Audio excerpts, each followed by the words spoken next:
Yeah, so my name is Eoghan. I'm the lead on Dogira, and Gooeys is the first product that we've released in our PvE titles. So Dogira is a studio built around blockchain gaming, play to earn titles, and essentially whatever else we can do in the blockchain that makes sense in the market that we're in.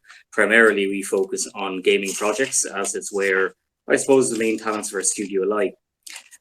Gooeys was released now just over a week ago with the V1.1 update on it. We've gotten questing in there, we've gotten the fruit systems in, and we're going to be adding in the tumbling system in the very near future.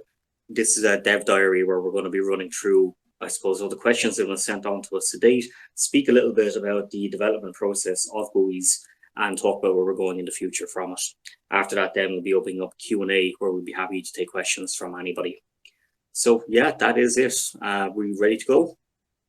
Indeed we are. So when we started kind of this development process from idea to execution on your end, Eoghan, we talked a lot about how kind of experimental Gooeys was going to be. Can you elaborate a bit more on kind of what was experimental about the approach and kind of some places where you had to tread into unknown territory to get the game into the form it is now?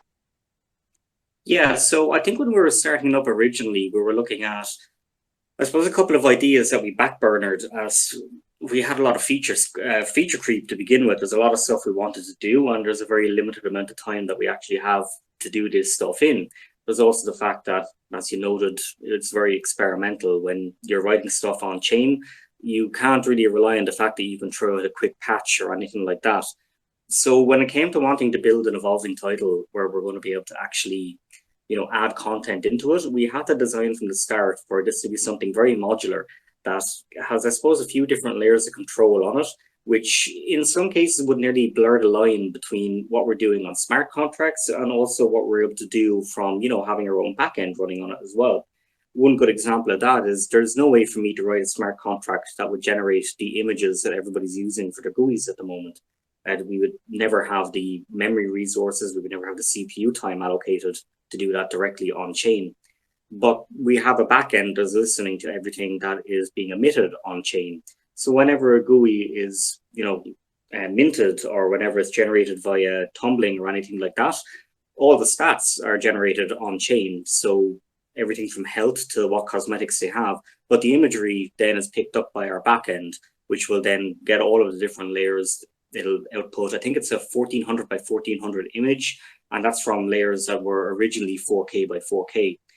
And so we're able to use that as a backend to kind of overcome the obstacles that we're currently seeing on chain while maintaining the actual integrity of it being on chain. The logic is on chain, but what it looks like, we can generate that really anywhere. I suppose everything started evolving around that then of, what can we do on chain? What makes sense to keep on chain?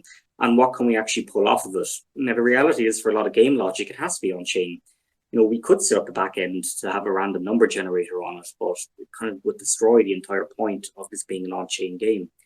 It would, essentially anything could be coming into that essential black box. When we've seen people show off, a lot of their questing stats on it, where people got these amazing rolls and got a ton of rewards out of it.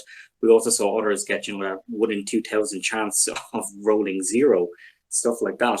And I think the fact that this is all done on chain through Chainlink's VRF, we're able to at least stand by to say, like, this is a random number generator. This is, this is where the honesty and integrity kind of comes from being on chain with this stuff.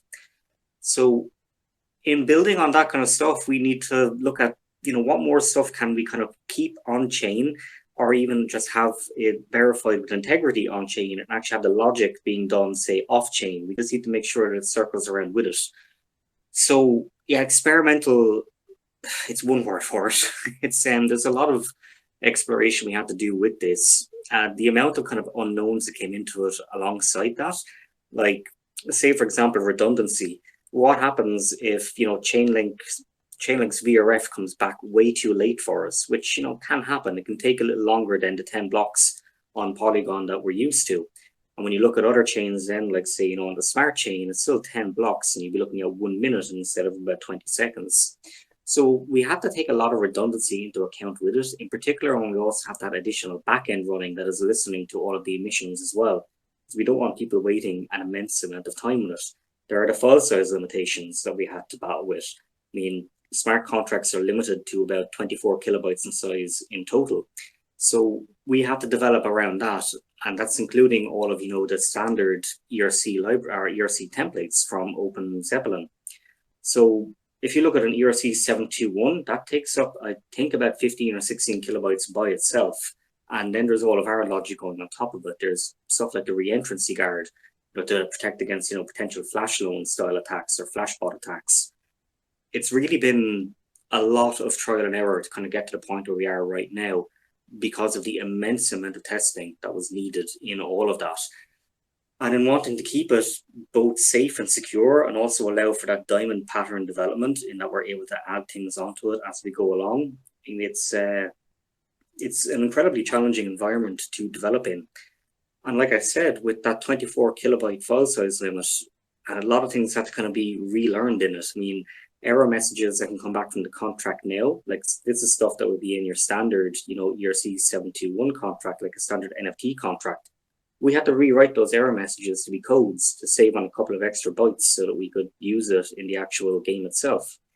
I think really the biggest blessing in disguise that we had was noting that in the original contract, there was the edge case, which could lead to higher tumbling values over time. That allowed us to kind of take the excuse that we needed in being able to redeploy the contract and get rid of all the original minting functionality, which made up so much of the actual file size. And when we got rid of that, we were able to make the contract so much more modular. So really, everything that we're doing right now is kind of a process of iteration. And we need to make sure that kind of everything that we develop on with that is kind of kept safe, secure, and logical in the actual game that we're developing with it. So yeah, I mean, sorry, I know this is very rambly and going through a lot of different kind of development philosophies that we've approached with it, but it's kind of just drawing to a point of how experimental and exploratory it was that we had delayed a couple of our original launch dates on it, because it was just plain and simple came down to it that we have not gotten this 100% tested and 100% secure, because we had to rewrite this thing 4 or 5 times to actually get it to work in the way that we intended it and working in the first place. So yeah, the whole process can be about as messy as the sentence I'm delivering right now. But yeah, it has most certainly been experimental and exploratory. I mean, from I guess maybe the team sidelines, I think it really kind of showed us how difficult building anything in this space really is, especially when you're getting into less of a front end and more into an actual user interaction at a more detailed level. It makes things much more difficult to get it to work not only properly, but as you kind of pointed out, safely. And so I guess maybe that's where it's a good pivot into how's your development process changed with this, with building Gooeys, because you used to very much have a you would ideate, and then you would kind of plan everything out, and then you just go and pull the trigger and it would be done in a couple sessions. And that's not how Gooeys ended up letting you kind of approach your work. So how has your process changed? Yeah, so this is kind of the thing with it, that whenever you kind of have something in mind for it as a developer, you will typically always have a rough timeline of when that'll be completed in. The problem is you tend to put those timelines down to what you would be most experienced in working with, and also quite often in what would be either a perfect case scenario or with a small amount of buffer in it. I mean, when it came to, releasing Dogira Finance, staking farm and contracts and stuff like that, I mean, that was a lot more kind of straightforward with it. This is all well-known stuff. I mean, it's a staking farm. You put in X amount of tokens, you get X amount of shares in a pool, and you get X amount of the emissions per second. It's a well-known and understood problem. So it's very easy to be able to give a timeline on that and be able to commit to it. It's unusual that you would need a great amount of time of buffer on top of it. I think the buffer that we kind of accounted for when it came to Dogira Finance came down to redoing the design, making it a little bit prettier, stuff like that. When it came to Gooeys, like we had the front end client, we had, the back-end contracts of which we had to do a redeployment on, with our v1.1 update. And like when you're looking at actual game logic, I think the big killer in it is that you often tend to look at it with how you're developing an actual game and how you're getting it to run, as in you're hitting, essentially a command line. You're typing in code to make stuff happen that you want to happen, rather than putting in buttons that make it, user-friendly for anybody to use. So there's kind of the two of those things merged into one and led to the amount of trouble that we kind of had with the initial Gooeys release. There was underestimation on my part of just the general game development of it, that, you have to kind of consider all of the UI elements that are kind of running in sync on that. Like one of the big things that, people noted was that when we did the redeployment of the fruits contract, basically you couldn't, like nobody really noticed that anything changed on it. They just, logged into Gooeys and they were asked for permission to approve that contract again. Like I didn't have to change anything to do that because I had already set up the UI to assume that this might have to happen in the future, or people won't have, people won't have, all their permissions granted in one go. So if you're to look at that, how I developed it, I had that window pop up. You had to agree to all the permissions on it, and then that was it. It would never pop up again, because why would it? You should have approved everything the first time. I have to remember the humans don't work like that. That window will pop up and people may close it. They're just, not interested in approving things right now. They might not even have a GUI, stuff like that. They're just taking a look around. So why would you approve permissions? So having to build all the systems like that, where it's actually keeping an eye on things in the background and able to guide you in the right direction on things, there's a lot of things in there that really you don't notice until you really start paying attention to it. A lot of little fail safes that keep things working as they are. And even the stuff where, checking if a request is in flight. Like one of the original builds that I had, it never checked if your request was in flight at all. It's just like, send this through your contract and wait. And that's it. And it's kind of like, well, you can go and watch it through MetaMask, open it up in Polygon scan and it'll tell you when it's done. You can move from there. Not very good for an experience in a game, particularly if the person playing it is not used to, using MetaMask or, browsing through Polygon scans, stuff like that. Even when it comes to gas, like there's a system on the back end where I can define, what gas you have to start sending things through at. There's even a maximum amount of gas that can be capped in there for, if we ever encountered an issue similar to sunflower farms where a lot of contracts would log in and start hitting it. So yeah, there's a lot of little things like that that really weren't accounted for in the original kind of budget for development. On top of that, then, having everything running on chain, particularly with VRF, I can't emulate VRF in an offline environment. We have to use actual test nets to do that. I think we came close to about 100 contracts launched before we actually had it, the way I actually liked it.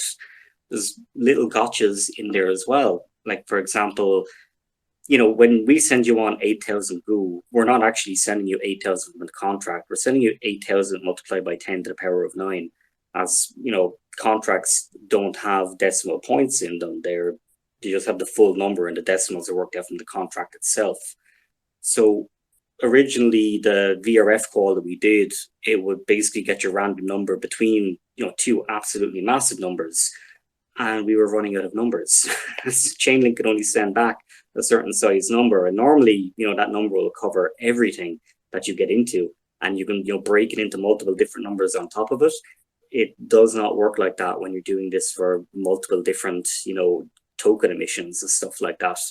So yeah, there was a lot that we had to work on in there with gotchas just to kind of make what, like, the basic stuff work as expected on it. Like, I'd never develop a game offline and think, oh, I'm going to use all big integers here. I'm just going to accept offline that, I'm going to use floating point or a double, and there's probably going to be a little bit of precision lost, but I don't really care. It doesn't work like that when you're on chain. You can't lose precision on anything that you're running. It's catastrophic when it comes to anything on chain. So yeah, so that's kind of, I suppose, an outlay of things that kind of tripped us up while we were developing. And of course, testing time, like I said, was massive for every single launch that we did on it and every single small contract. We have, I think, about 35 contracts in total that are running right now just to hold the game logic on it. And everything needed to be tested with that. It wasn't a short process, particularly with one developer. And yeah, here's the big thing with it.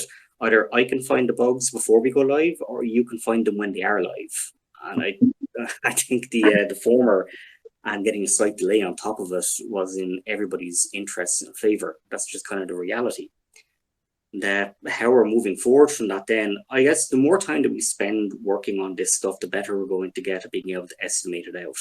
Like even the massive amount of artwork that we had getting developed for the original release on it, and all of the NFTs, stuff like that, like that wasn't even accounted for well enough. Like we had, some of the art assets that Mary was working on, we had to essentially wrap up on them near enough the day that, we were originally looking to go live, stuff like that. We had to really kind of press all of our resources together, and eventually, little links in that chain start breaking, pun not intended.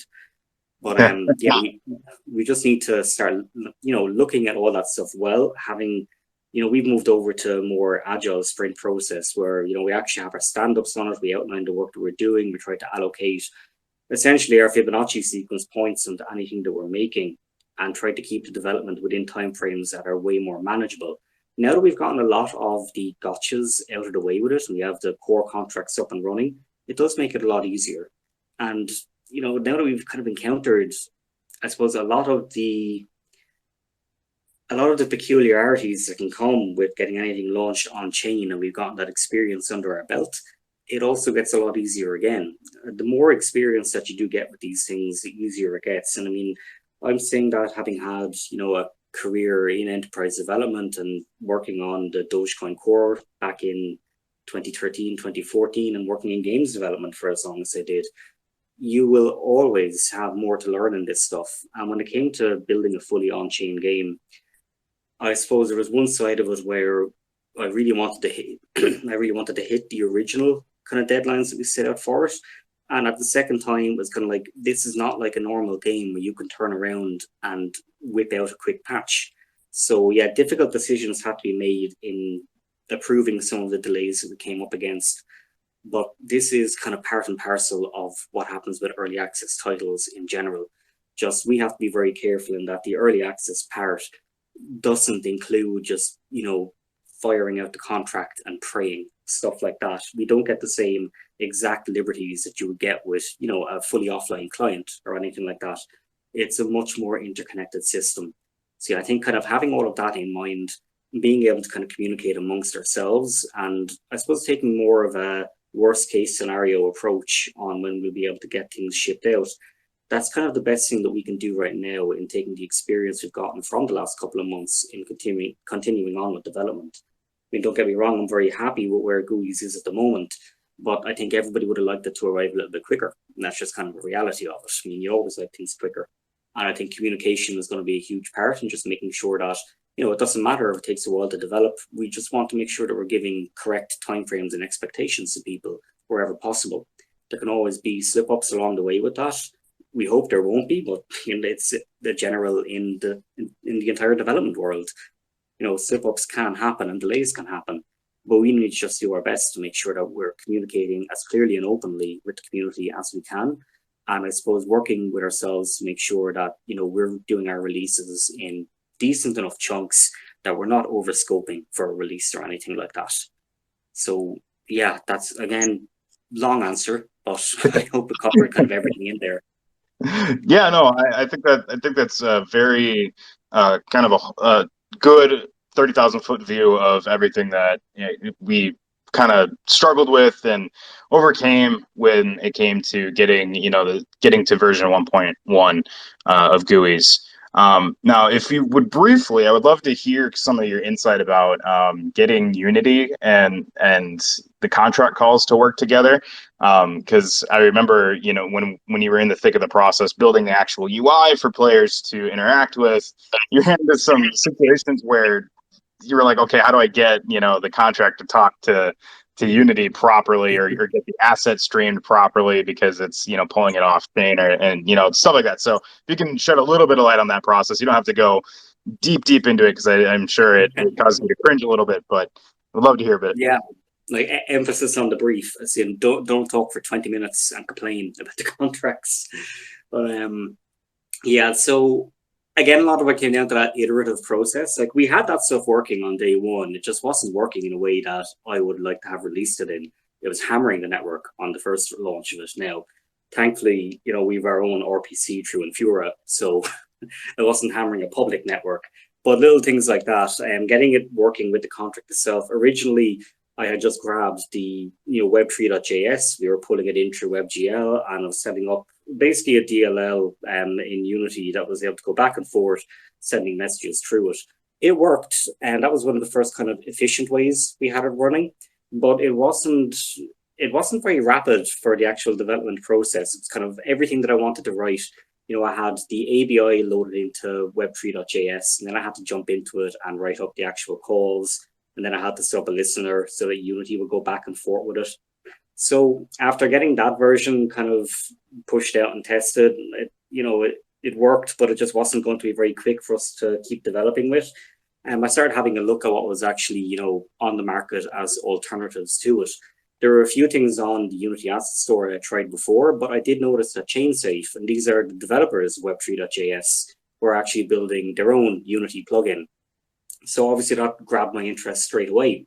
So picked that up, got that integrated into it, and this was practically flawless. I could essentially just load in my ABI and any call I wanted to hit, it was all being handled for me. And then there was another slip up on it that I was instinctively writing everything with the belief that, I can multi-thread on this. This is all fine.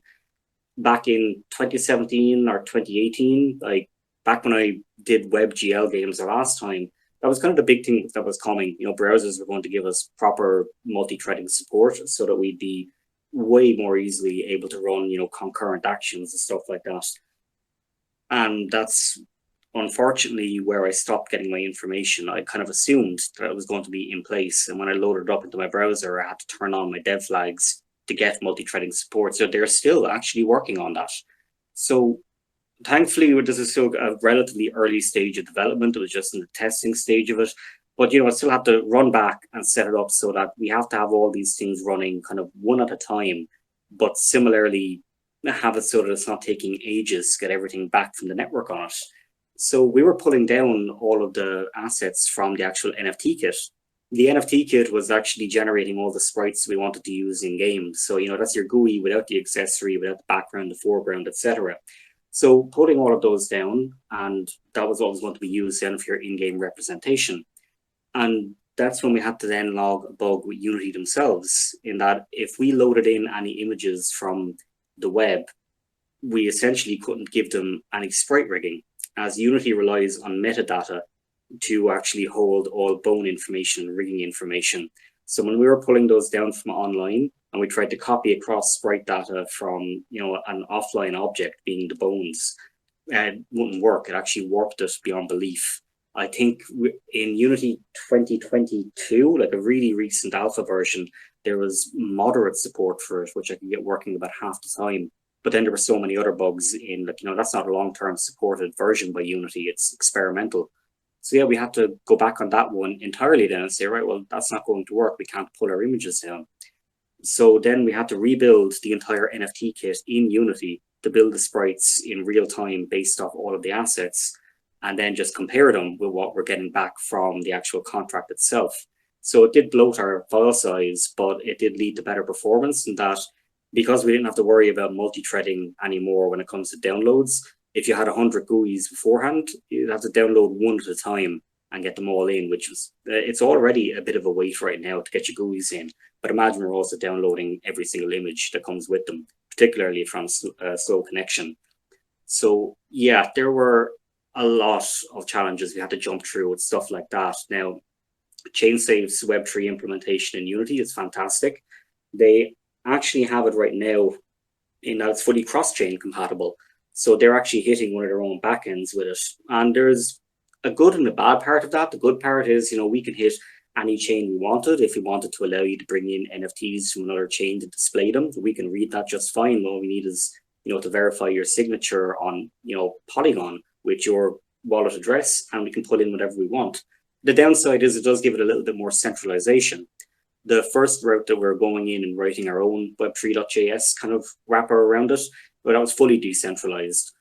But there's kind of the pros and cons of this kind of stuff comes down to the fact that we're working with ChainSafe on it, who obviously, they provided Web3.js for free and have done so much building on the general Web3, DeFi, and GameFi platforms that we're working on, that this is all stuff that we can kind of look at in the future and say, are we going to set up a second layer to drop down from on that?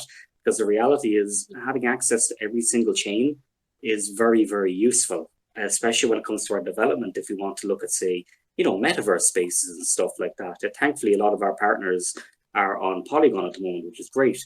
But there's some, like say in particular, ApeSwap are a big BSC token. That's where all of their, they're on Polygon, but a lot of their work that they do is on BSC.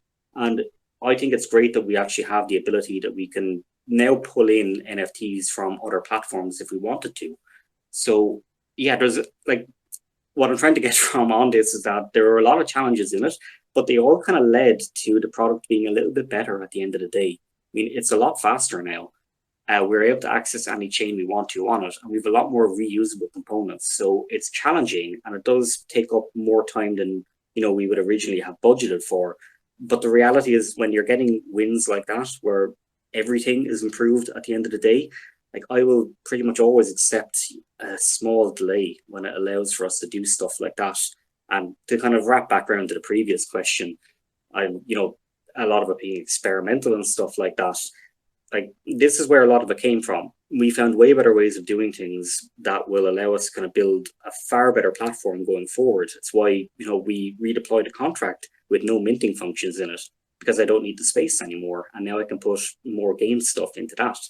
So yeah, that's kind of what I'm looking at in everything that we develop going forward, that we need to budget for all of that exploration time in advance, because we might find wins that we had no idea were there. This is what happened kind of every time we went to the drawing board on Gooeys. Yeah, I think that's really, really interesting. I'm glad that we had this longer process to really start figuring those things out, because I do think that it's going to further optimize the pieces that you build for discovery and beyond that. So I want to start transitioning over into the community AMA questions. So I'm going to start firing those at you as I see them. So guys, if you don't want to ask us a question directly via the Twitter Spaces here, you can go ahead and type in the AMA questions channel on our Discord. Otherwise, you can also raise your hand and ask us a question. Please make sure that your question is to the point as possible, so we can get through as many people as possible. But I'll start with the AMA questions in the Discord. The first question we got is, will there ever be kind of a mini game or more active features that run on top of what we've built so far? So like less of a menu interface system. Yeah, so the menu interface, I never wanted that to go out in the first version, being quite blunt about it. Just we were running very short on time, and in everything that we had built so far, we could get the functionality that we wanted in that menu interface. So yeah, we definitely want to bring it a little bit more away from DeFi with a fancy UI and more towards, real-time games and stuff like that. So yeah, we are looking at kind of everything that we can do around stuff like that. And, this is where, again, having a back end comes in useful on it as well. That, let's say, for example, that we were looking at more, meta spaces and stuff like that, or if we were to look at something social on it, like that's something that I only really have to verify your wallet ID on, and that's it. When you're chatting to somebody, I don't need a transaction every time. We can trust you from that point forward, because you're not doing any actual transactions on chain. So that's kind of where the limitations come into it are. If we want to do transactions on chain and we want it to be much more play to earn, like a feature like that, then we need to be able to call your wallet at any time and be able to, send out transactions from it. If we're to build a real-time game, you're talking, let's just say, 20 is a 20 hertz game, which would be, essentially 20 frames a second. Not very playable, but 20 hertz is what a lot of games have run on for their online ticks. We need to be sending 20 transactions from your wallet and having you approve them 20 times a second. So we're not quite at that level where we can do it fully on chain. But again, that's where the backend comes in very useful with it. We can send through batches of commands and simply verify them on the backend and on chain, stuff like that. So this is all stuff we're working on to make a much more game-like environment. But yeah, I do understand kind of the difficulties in moving from your standard gaming environments onto play to earn. Like, we're doing all we can kind of in that area, and we're going to keep pushing at that level. But the reality is right now, it's a very evolutionary industry. And I think we're kind of trying to push the edge of that as much as we can. But there is still the limitations of blockchain itself that, they're getting better every day. When you look at, the work that, say, Polygon has been doing on their new rollups, I mean, doing 20 transactions a second from one wallet doesn't seem so far off anymore. But yeah, this is all stuff that, as technology allows us to, we'll have way more of that stuff in there. And in the meantime, we'll be looking at, how can we do this stuff while being able to do it in a way that we can verify everything on chain as being fair. And, for other stuff then that we'd be looking at a more, outside of the direct play to earn stuff. Yeah, that's all stuff that we'd be able to use our backend for rather than having absolutely everything on chain. So yeah, there is a lot more coming in that area.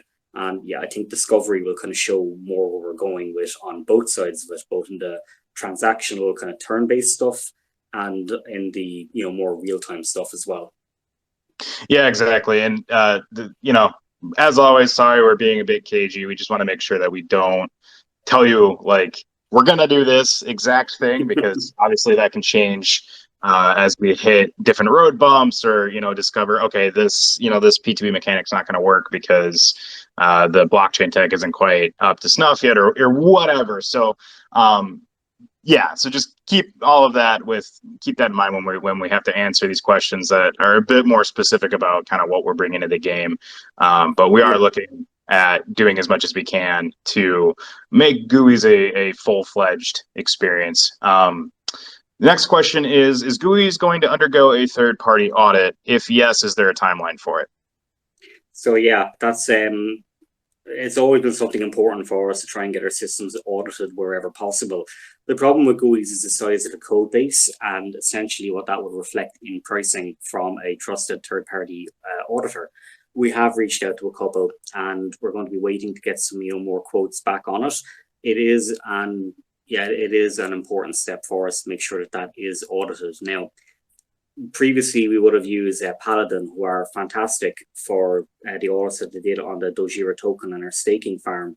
One of the big things, though, with Paladin is that they look at, I suppose, safety and trust issues, as in, they would look at potential exploits that could be hit by the developers themselves and stuff like that. The issue with Gooeys is with it being a play-to-earn game, we need to allow for areas like that. So for the fact is that we can allow for minting and stuff like that. We have fruit minting systems as well. Now, we have a fully KYC team, and, that's one thing that we don't need to worry about too much, is that, the keys are quite safe where they are when it comes to developer responsibilities. When it comes down to the actual, exploits on the user front end and stuff like that, that is something that we do need to make sure is getting fully audited. So yeah, this is a very important thing for us. We're waiting to get some more price points back from auditors that we're working with and see what we can do on it. Similarly, we're also, like, as brilliant as Paladin are, personally, I would love to see them KYC'd as well.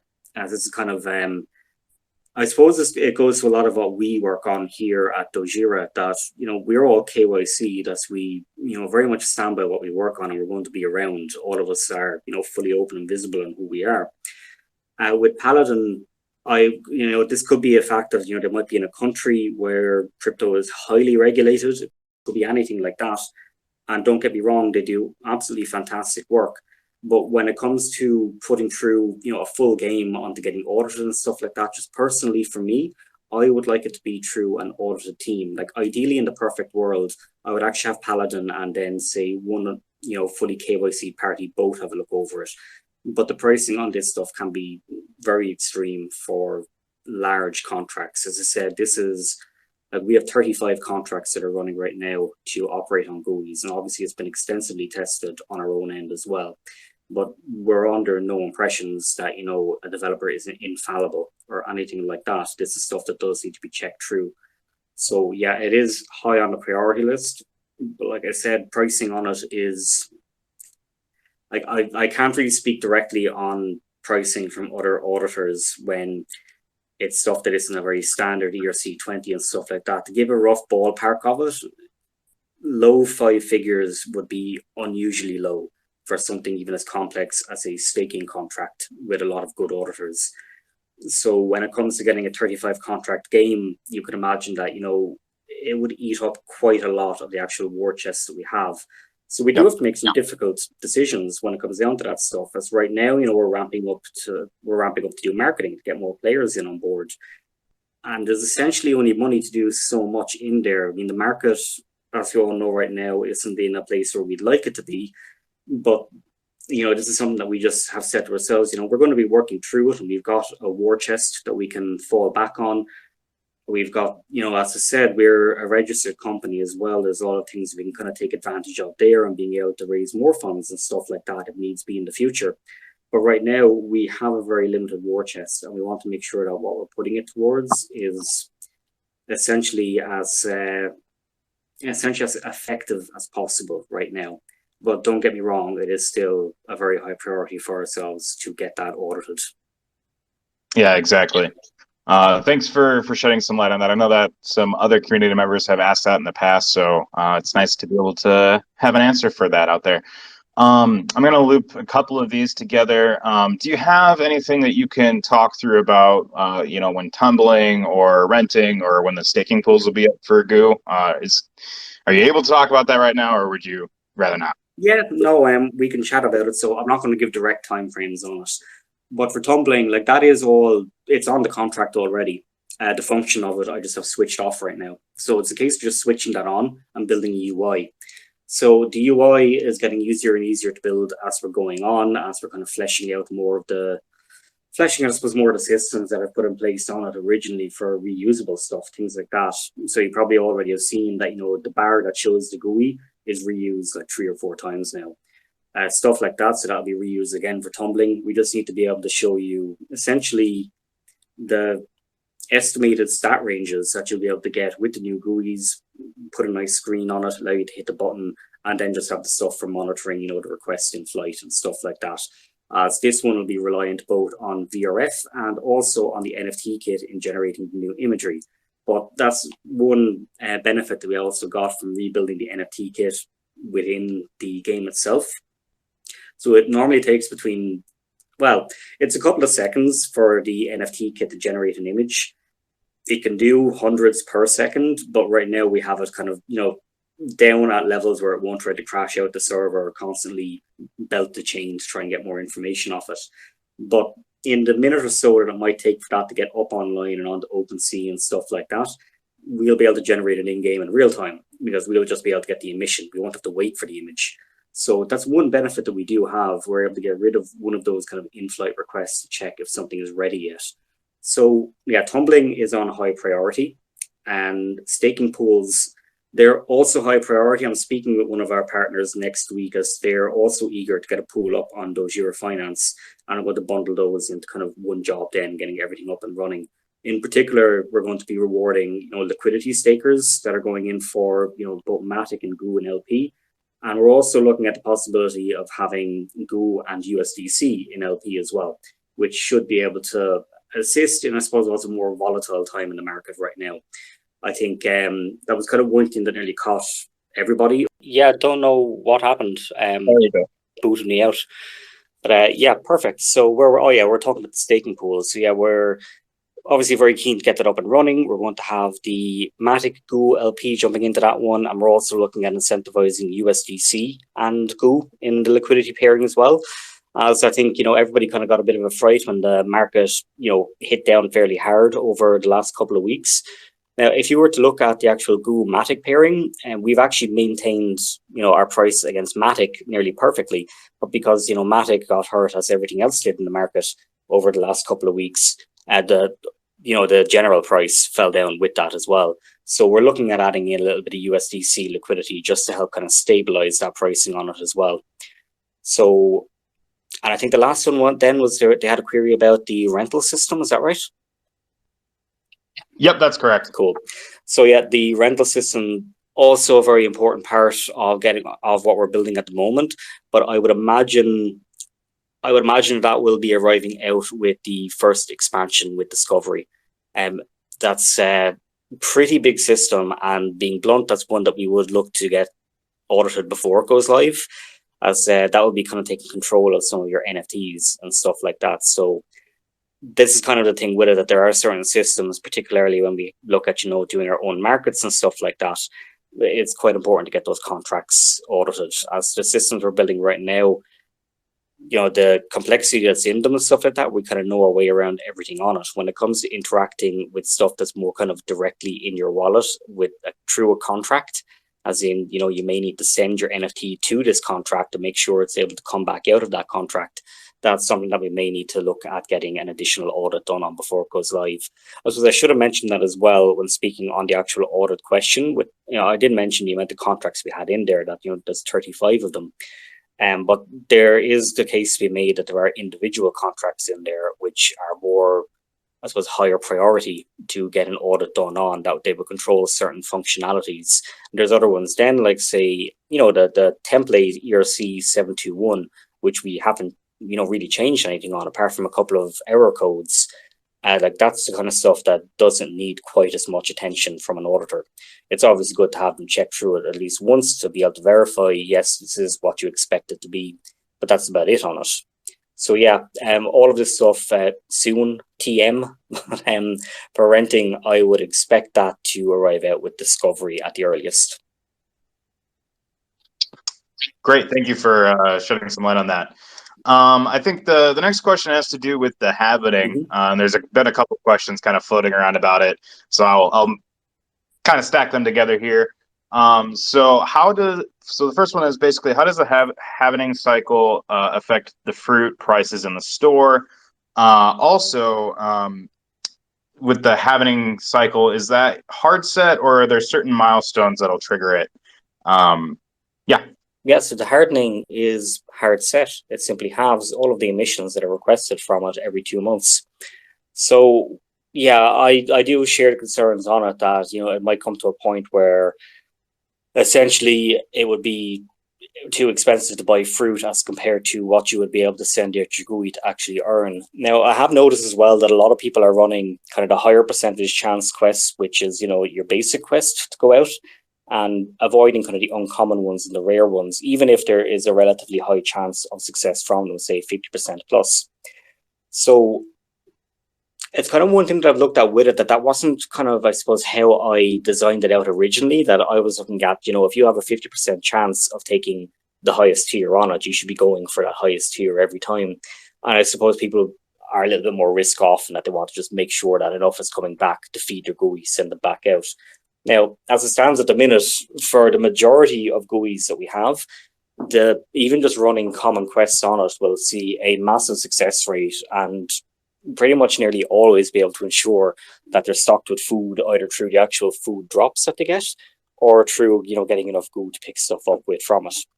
So it's something that I am looking at with, I suppose, bated breath to see how it kind of continues forward, particularly when we have tumbling coming into the mix on it. But, if we had tumbling going up and we had new generations of Gooeys which were much more easily able to handle the uncommon quests and the rare quests, stuff like that, then the prices that are in the store right now would actually be suitable. It would just increase the amount of burn that we get on the token, while the actual amount of fruit in circulation, it kind of adds back up to it, that there's still as easy a way to play it. Now, one of the things we're looking at as well is, we want our own in-game markets. People are able to quite easily pick up, say, swap fruit for Goo and stuff like that with other players. That's kind of one of the big points of it. And I think that's kind of one of the important parts to get up and running when it's something that we're looking at for discovery. It's obviously, like I said, a large system, but with something like that in place, it'll be much easier to be able to pick up that fruit at reduced prices, as you will have, higher level Gooeys and advanced generations picking up a lot of lower level of fruit that they'd be able to distribute out among the player base, stuff like that. So yeah, when it comes to, I suppose, the actual happening itself, I'm going to be looking at where we are in terms of the development progress.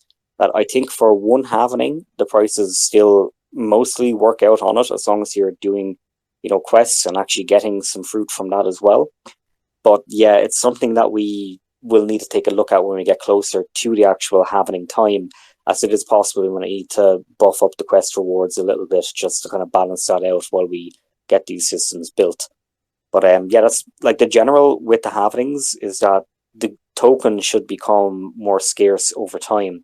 but the actual fruit should be easier to get from other places, stuff like that. I mean, it's an important part of being able to manage the actual inflation and deflation of the economy itself.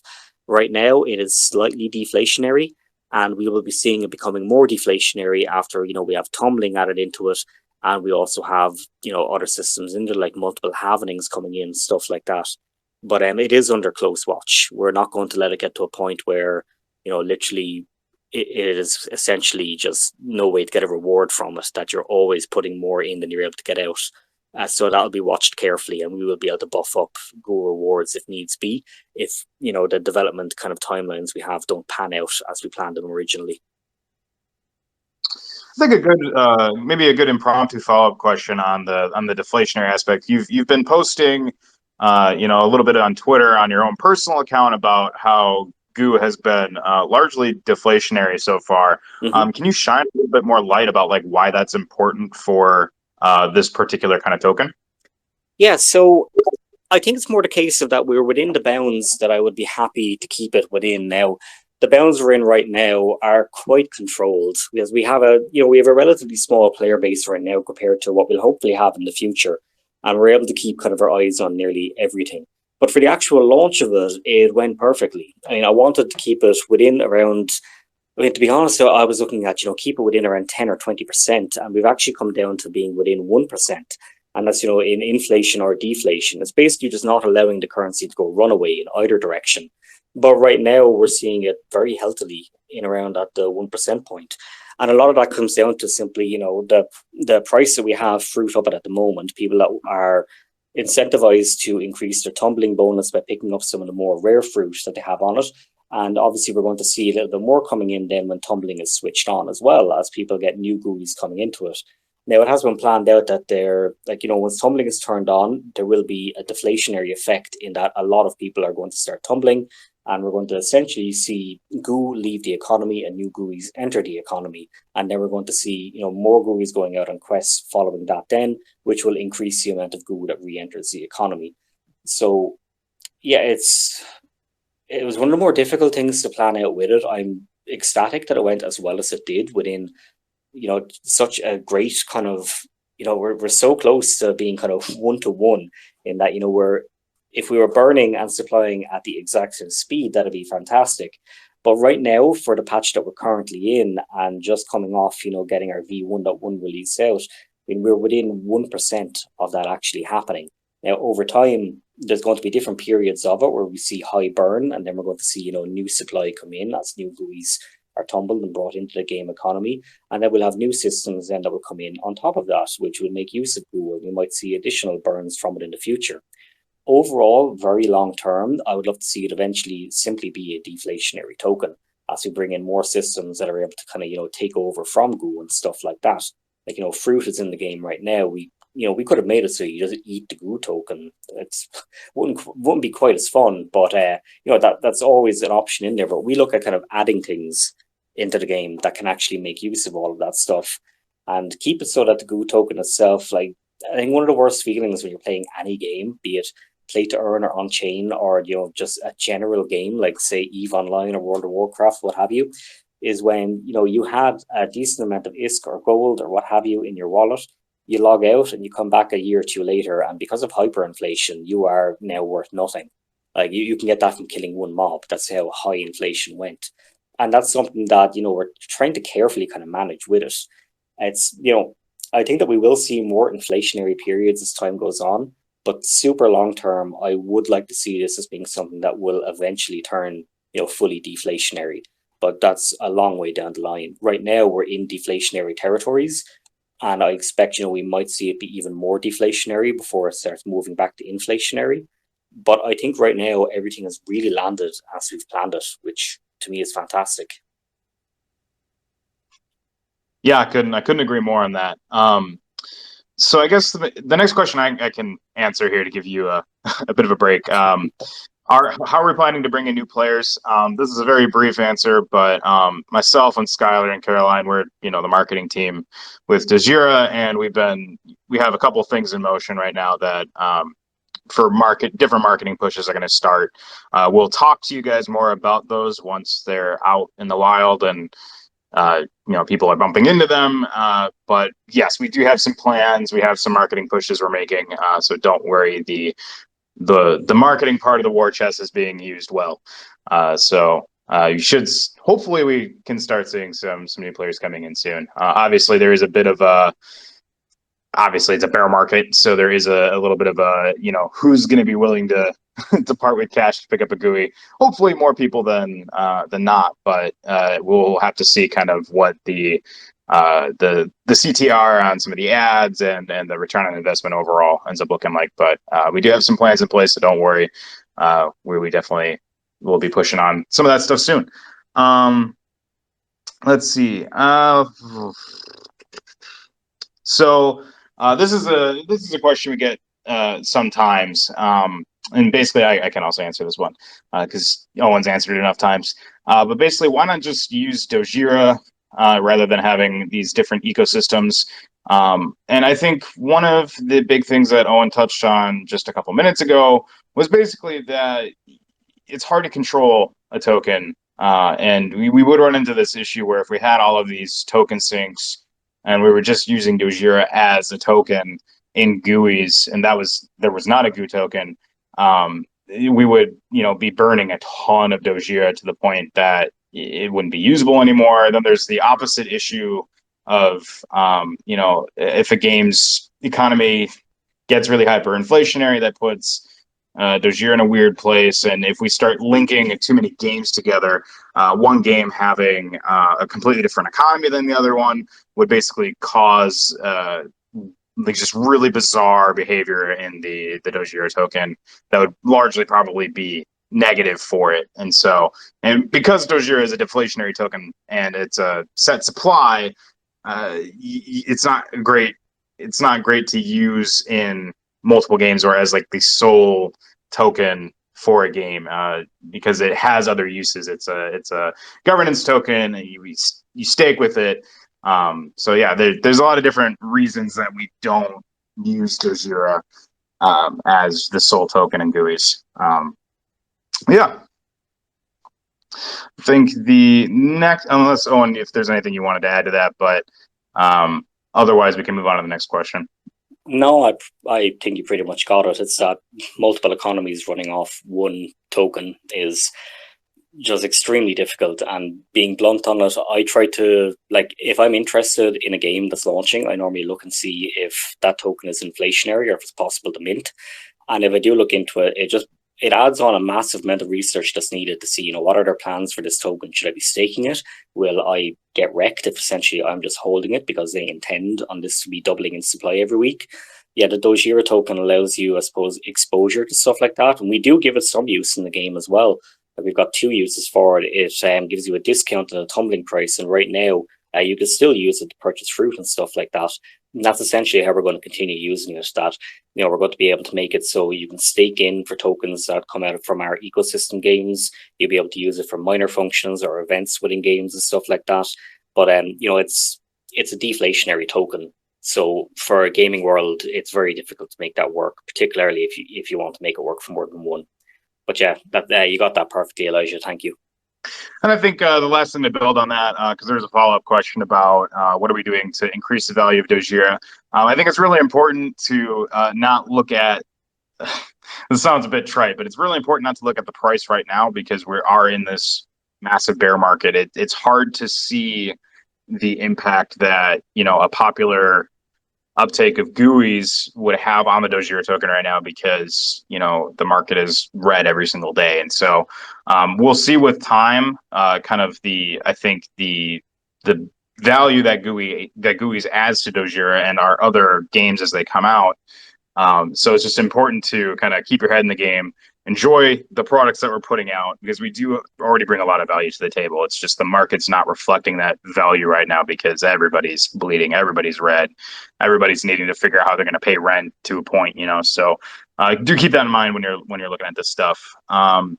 Next question. Let's see. This one gets asked a bit too, but are there any current plans to bring on developers in order to keep development going simultaneously on Gooeys and Dogira and other Dogira products? Yeah, so it's a lot of it comes down to simply budget. I mean, right now, so I think this is going to be the first month that I'll actually be taking any sort of wage from Dogira, and it is significantly below industry average for what you get for a developer, really even a junior developer. And that's the reality that a lot of us, the work that we're doing on this right now, a lot of it comes from this. This is our project. It's our baby. And the reality is, when it comes to reaching out to other developers they want to bring on board, is that number one, they may not be in the same position as I'm in, where I'm able to take, a fairly low wage while we continue building.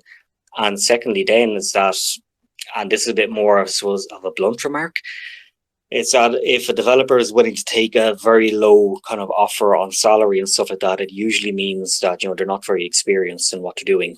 And it might result in us needing to spend more time training them than actually getting stuff built and released. When it comes to this being, releasing stuff on smart contract that we can, we launch and that's kind of it, it's very dangerous to bring on somebody who might not have a lot of experience in what they're doing.